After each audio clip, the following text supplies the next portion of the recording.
Hello friends, good morning. நான் உங்க பிரியா பேசுறேன். எல்லாரும் எப்படி இருக்கீங்க? இன்னைக்கு நம்ம இந்த வீடியோல என்ன பார்க்க போறோம்னு பாத்தீங்கன்னா நம்ம டே டு டே லைஃப்ல யூஸ் ஆகக்கூடிய சூப்பரான 5 டிப்ஸ் பார்க்க போறோங்க. வீடியோவை ஸ்கிப் பண்ணாம பாருங்க फ्रेंड्स. அப்பதான் நான் என்ன சொல்ல வரேன் அப்படின்றது உங்களுக்கு கிளியரா புரியும். ஓகே फ्रेंड्स, வாங்க வீடியோக்குள்ள போகலாம். வீடியோக்குள்ள போகிறதுக்கு முன்னாடி நீங்க நம்மளுடைய சேனலை ஃபர்ஸ்ட் டைம் பார்க்குறீங்க அப்படினா மறக்காம Subscribe பண்ணி வெச்சுக்கோங்க. அதுக்கு பக்கத்துல இருக்க பெல் பட்டனையும் பிரஸ் பண்ணுங்க. அதுக்கு பக்கத்துல இருக்க ஆல் என்ற பட்டனையும் பிரஸ் பண்ணுங்க फ्रेंड्स. அப்பதான் நான் போடுற வீடியோஸ் உங்களுக்கு உடனுக்குடனே நோட்டிஃபிகேஷனா வரும். ஓகே फ्रेंड्स, இப்போ நம்ம வீடியோக்குள்ள போகலாம் வாங்க. டிப்ஸ் நம்பர் 1 பார்க்கலாங்க. டிப்ஸ் நம்பர் 1ல என்ன பார்க்க போறோம்னு பாத்தீங்கன்னா இந்த மாதிரி பிளாஸ்டிக் கண்டெய்னர்ஸ் எப்படி ரீயூஸ் பண்றதுன்னு பார்க்கலாங்க. அந்த பிளாஸ்டிக் கண்டெய்னருடைய பேக் சைடுல இந்த மாதிரி சின்ன சின்னதா ஹோல்ஸ் வந்து போட்டு விட்டுக்கோங்க. இந்த மாதிரி ஹோல்ஸ் போட்டு முடிச்ச பிறகு இந்த பாக்ஸ் உடைய ஒரு சைடுல மட்டும் நீங்க ஒரு 2 ஹோல்ஸ் போடணும்ங்க. பாருங்க இந்த அளவுக்கு கொஞ்சம் பெருசாவே ஹோல்ஸ் வந்து போட்டு எடுத்துக்கோங்க. இப்போ நம்ம சைடுல வந்து பாத்தீங்கன்னா 2 ஹோல்ஸ் போட்டு எடுத்துக்கலாம்.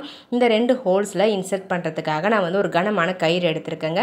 அந்த கயிறை இந்த ஹோல்ஸ் வழியா இன்சர்ட் பண்ணி வெளிப்பக்கமா எடுத்து விட்டு நீங்க நாட் போட்டு விட்டுக்கோங்க. கொஞ்சம் எக்ஸ்ட்ரா கயிறை வந்து விட்டுட்டு அதுக்கு அப்புறம் நாட் போட்டுக்கோங்க. பாருங்க இந்த மாதிரி உங்களுக்கு நாட் போட்டு எக்ஸ்ட்ரா கயிறு வெளியே இருக்கணும். சோ இந்த கயிறை யூஸ் பண்ணி நம்ம இந்த பாக்ஸை அழகா வந்து இந்த மாதிரி டேப்ல வந்து கட்டி விட்டுறலாங்க. இந்த மாதிரி கட்டி விட்டுட்டோம் அப்படினா நமக்கு இது ஒரு சூப்பரான ஆர்கனைசரா மாறிடுங்க. பாருங்க இந்த மாதிரி நம்ம வெஜிடபிள்ஸ்லாம் கட் பண்ண தண்ணியை வந்து அப்படியே சிங்க்ல ஊற்றணும் அப்படின்னா சிங்க்ல வந்து அடைச்சிக்கும். ஸோ இந்த ஆர்கனைசர் யூஸ் பண்ணோம் அப்படின்னா தண்ணி ஃபுல்லாகவே வந்து ட்ரைன் ஆகி கீழே போயிடும்.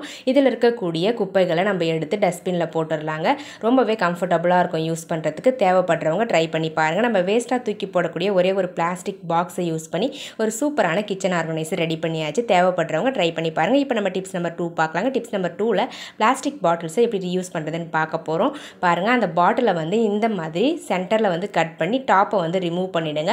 பாட்டம் போர்ஷனை சுற்றி நீங்கள் கவர் பண்ணுறதுக்காக நான் வந்து ஒரு கார்ட்போர்ட் பாக்ஸ் உடைய அட்டையிலிருந்து ஒரே ஒரு லேயரை மட்டும் பிரித்து வச்சுருக்கேன். ஸோ இந்த அட்டையை வந்து இந்த பாக்ஸை சுற்றி க்ளூ அப்ளை பண்ணி ஒட்டி விட்டுக்கலாங்க ஃப்ரெண்ட்ஸ். பாருங்கள் எந்த அளவுக்கு தேவைப்படுதோ அந்த அளவுக்கு கரெக்டாக கட் பண்ணிவிட்டு அதுக்கப்புறம் ஒட்டி விட்டுருங்க ஃப்ரெண்ட்ஸ். அப்போ தான் நம்மளுக்கு யூஸ் பண்ணுறதுக்கு கரெக்டாக இருக்கும். பாருங்கள் ஒட்டி முடிச்சுட்டேன். இன்னும் கொஞ்சம் டெக்கரேட் பண்ணுறதுக்காக நான் வந்து மேலே கலர் டேப் வந்து ஒரு லேயர் வந்து ஃபுல்லாக சர்க்கிளாக ஒட்டி விட்டுட்டேன். அதே மாதிரி கீழேயும் கலர் டேப்பை இந்த மாதிரி சர்க்கிள் ஷேப்பில் ஒட்டி எடுத்துக்கலாங்க. அவ்வளோதாங்க ஃப்ரெண்ட்ஸ், நம்மளுடைய சூப்பரான ரிமோட் ஸ்டாண்ட் வந்து ரெடி ஆகிடுச்சுங்க. நம்ம வேஸ்ட்டாக தூக்கி போடக்கூடிய ஒரு பிளாஸ்டிக் தண்ணி பாட்டிலை யூஸ் பண்ணி ஒரு சூப்பரான ரிமோட் ஸ்டாண்ட் வந்து ரெடி பண்ணியாச்சுங்க. பாருங்கள் பார்க்க எவ்வளோ க்யூட்டாக அழகாக இருக்குன்னு சொல்லிட்டு இந்த ரிமோட் ஸ்டாண்ட் உங்களுக்கு பிடிச்சிருந்தது அப்படின்னா மறக்காம இந்த வீடியோவுக்கு ஒரு லைக் தட்டி விட்டுருங்க ஃப்ரெண்ட்ஸ். இந்த ஸ்டாண்டை வந்து நீங்கள் ரிமோட் வைக்கவும் பயன்படுத்திக்கலாம். அப்படி இல்லைனா பென் ஸ்டாண்ட் மாதிரியும் பயன்படுத்திக்கலாங்க. இல்லை ஒரு ஃப்ளவர் வேஸ் மாதிரியும் நீங்கள் பயன்படுத்திக்கலாம். அது உங்களுடைய சாய்ஸ் தான். இப்போ நம்ம டிப்ஸ் நம்பர் 3 பார்க்கலாங்க. டிப்ஸ் நம்பர் 3ல என்ன பார்க்க போகிறோம்னு பார்த்தீங்கன்னா இந்த மாதிரி உங்ககிட்ட பழைய பேங்கிள்ஸ் வந்து நிறைய இருக்குன்னா அதை வந்து தூக்கி போட்டுறாதீங்க. அதை வச்சு நம்ம ஒரு சூப்பரான ஐடியா பண்ணலாங்க. பாருங்கள் இந்த மாதிரி நான் வந்து 2 கலர் பேங்கிள்ஸ் வந்து மிக்ஸ் பண்ணி வச்சுருக்கேன். ஸோ அந்த பேங்கிள்ஸை வந்து ஒவ்வொரு சைட்லேயும் 10 பேங்கிள்ஸ் வந்து அரேஞ்ச் பண்ணி வச்சுக்கோங்க. இந்த மாதிரி ஸ்ட்ரைட்டாக வந்து அரேஞ்ச் பண்ணி வச்சுக்கோங்க. அரேஞ்ச் பண்ணி வச்சுட்டு உங்ககிட்ட டேப் இருக்கும் இல்லைங்களா, எந்த டேப்பாக இருந்தாலும் பரவாயில்லைங்க. நான் வந்து ஒயிட் டேப் தான் எடுத்திருக்கேன். அந்த டேப்பை போட்டு இந்த மாதிரி நம்ம எப்படி அரேஞ்ச் பண்ணியிருக்கிறோமோ அதே மாதிரி அந்த டேப்பை யூஸ் பண்ணி ஒட்டி எடுத்துக்கோங்க பேங்கிள்ஸை. ஒவ்வொரு பேங்கிள்ஸையும் இன்னொரு பேங்கிள்ஸ் கூட சேர்த்து நீங்கள் டேப் போட்டு ஒட்டி எடுத்துக்கோங்க ஃப்ரெண்ட்ஸ்.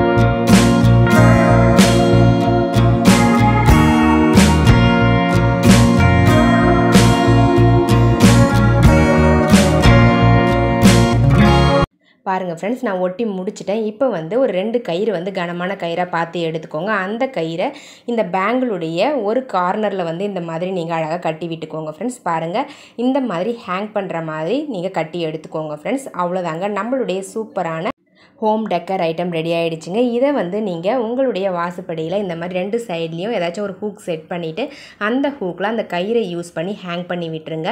இந்த மாதிரி ஹேங் பண்ணி விட்டுட்டிங்க அப்படின்னா உங்களுக்கு பார்க்க ரொம்ப அழகாக இருக்குங்க. நம்ம வீட்டில் வேஸ்ட்டாக தூக்கி போடக்கூடிய பழைய பேங்கிள்ஸை வச்சு நம்ம 0 காஸ்ட்டில் ஒரு வால் ஹேங்கிங் ரெடி பண்ணியாச்சு. உங்களுக்கு தேவைப்பட்டால் நீங்களும் இதே மாதிரி ட்ரை பண்ணி பாருங்கள். ரொம்பவே அழகாக இருக்குங்க பார்க்குறதுக்கு.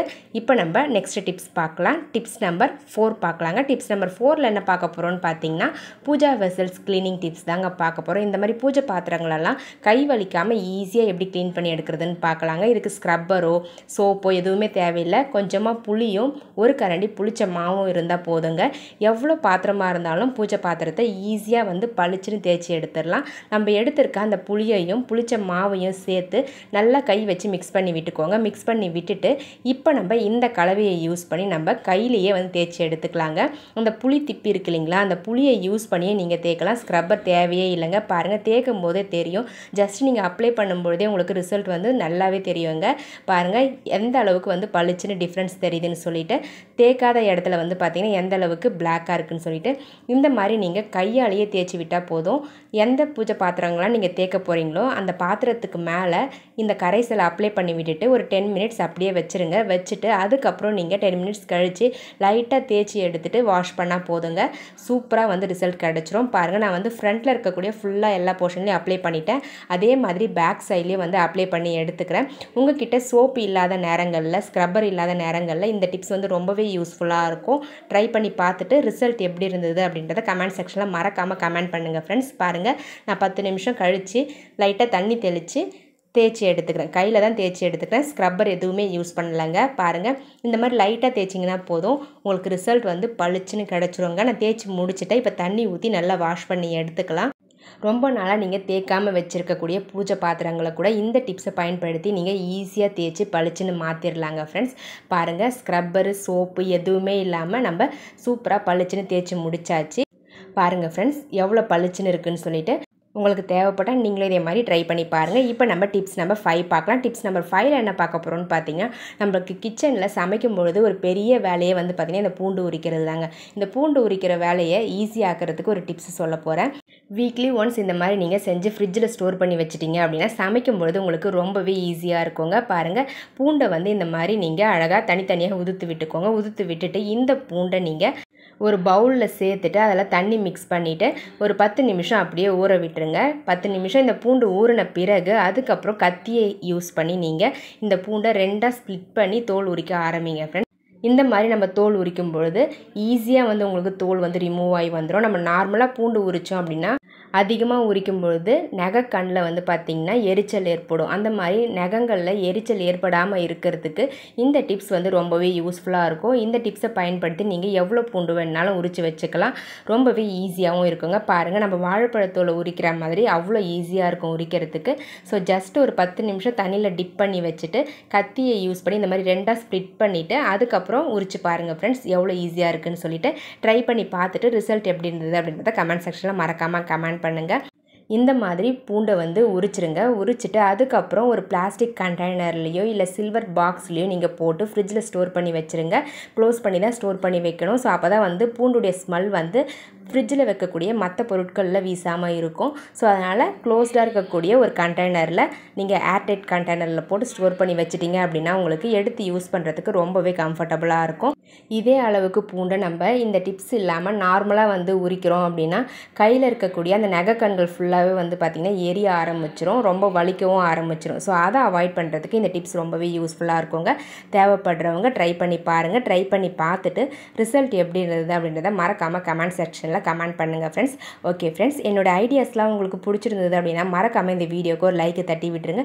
வீடியோஸை உங்கள் ஃப்ரெண்ட்ஸ் அண்ட் ரிலேட்டிவ்ஸ் கூட ஷேர் பண்ணிக்கோங்க. மறக்காமல் நம்மளுடைய சஞ்சு கிரியேட்டிவ் கார்னர் சேனலை சப்ஸ்கிரைப் பண்ணி வச்சுக்கோங்க. அதுக்கு பக்கத்தில் இருக்க பெல் பட்டனையும் ப்ரெஸ் பண்ணுங்கள். அதுக்கு பக்கத்தில் இருக்க ஆல்ன்ற பட்டனையும் ப்ரெஸ் பண்ணுங்கள் ஃப்ரெண்ட்ஸ். அப்போ தான் நான் போடுற வீடியோஸ் உங்களுக்கு உடனுக்குடன் நோட்டிஃபிகேஷனாக வரும். ஓகே ஃப்ரெண்ட்ஸ், இதே மாதிரி இன்னொரு இன்ட்ரெஸ்டிங்கான வீடியோவோட உங்களை நான் நெக்ஸ்ட் வீடியோவில் சந்திக்கிறேன். தேங்க்யூ ஃபார் வாட்சிங் video. Thank you so much. Keep supporting me friends. Okay friends, பாய்.